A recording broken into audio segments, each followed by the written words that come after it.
Hello everyone, how are you all doing? I hope you're having a lovely day. My name is Sara and on this channel I teach Urdu as a second language. If you're learning Urdu and Hindi, then you can subscribe and share it with your friends. If you're an absolute beginner, you can watch the Absolute Beginner series. Today I'm going to teach you informal imperatives in Urdu, like how to give commands, how to tell someone to do something. It's very simple and this is going to be a short lesson. Let's take the verb Jhana, right? Jhana is a base form of the verb. It's an infinitive verb. And like any other construction, we have to remove the na. So when we remove the na, the thing that is left is called verbal stem, ja.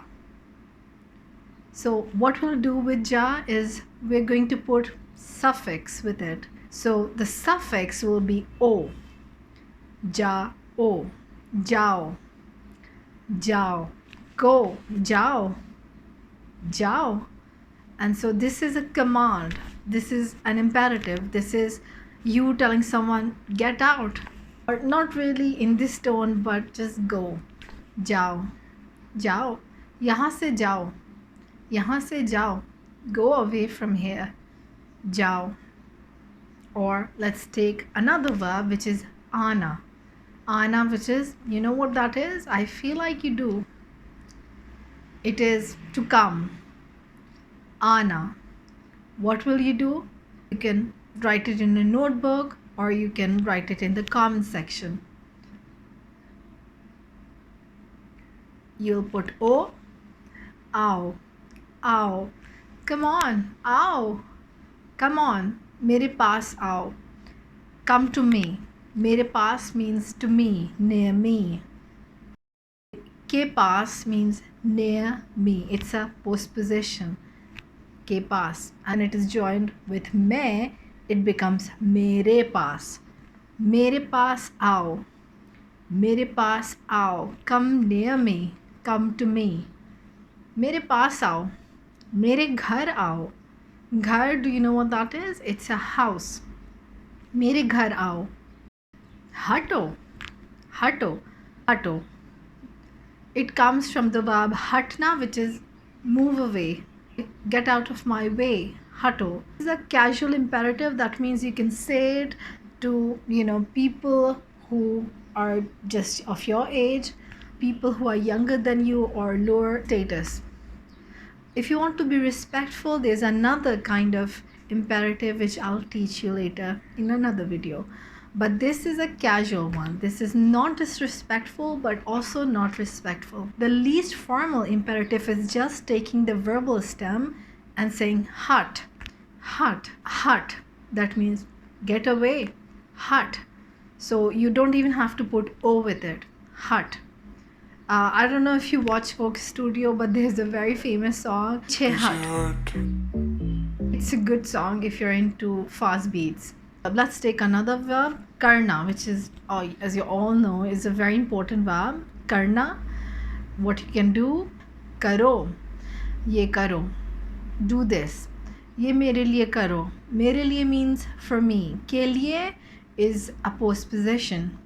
And when it attaches with मैं, it becomes मेरे लिए. मेरे has K in it.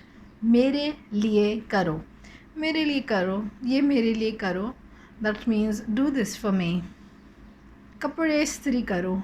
कपड़े इस्त्री करो. Press your clothes. कपड़े इस्त्री करो. इस्त्री करना is to iron or press. कपड़े इस्त्री करो. मेरे लिए एक डोनट खरीदो. खरीदना is to buy. मेरे लिए एक डोनट खरीदो. Buy a donut for me. अच्छे काम करो. Do good things. अच्छे काम करो. नाश्ता बनाओ. नाश्ता बनाओ. नाश्ता बनाओ. Banana is to make. Isn't that a funny verb? Banana. And when you remove the na and put o, bana o, banao, banao. Nashta banao, make breakfast. You don't even have to put subject in this sentence. If you want to, you can say that तुम मेरे लिए नाश्ता बनाओ. तुम मेरे लिए नाश्ता बनाओ. Make breakfast for me. अपना खाना ख़त्म करो. अपना खाना ख़त्म करो. ख़त्म करना is to finish. Moms can say that to their kids. अपना खाना ख़त्म करो. मेरे लिए फूल लाओ. मेरे लिए फूल लाओ. लाना is to bring. लाओ. मेरे लिए bring flowers for me. मेरे लिए फूल लाओ.